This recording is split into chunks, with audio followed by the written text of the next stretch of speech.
In case of an invasion, the West promised to impose sanctions. Well, as history is witnessing, this failed to deter Russia. Kremlin went ahead with its well-planned invasion. So how is the West reacting now?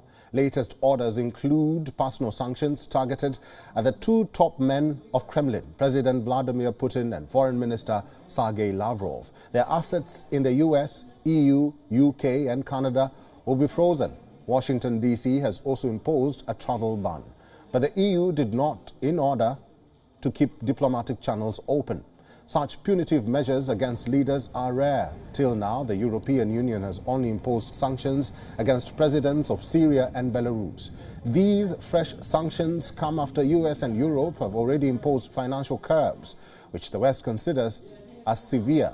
They target 4 Russian banks, cut off more than half of Russia's technology imports, and targets many of the country's oligarchs. But critics are wary. It is still unclear if these sanctions will have any effect on Russia. An asset freeze is likely to have no damage because Vladimir Putin's money is not believed to be held in the US. Another important thing to remember here is that over the years, Russia has been sanctioned in various forms, one of them being just after the 2014 Crimea annexation. The West retaliated in a similar way like today.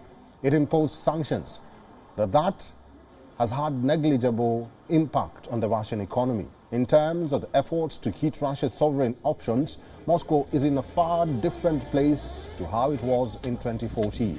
The country has pivoted away from US dollars and from foreign sources of revenue as a whole. Now, according to reports, the foreign share of ruble debt holdings is just 18%, while White House is also targeting Russia's direct investment fund, which is the country's sovereign wealth.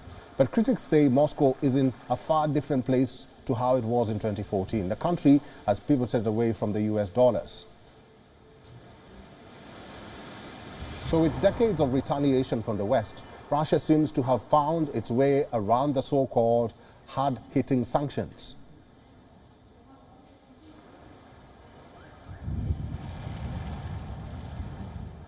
WION is now available in your country. Download the app now and get all the news on the move.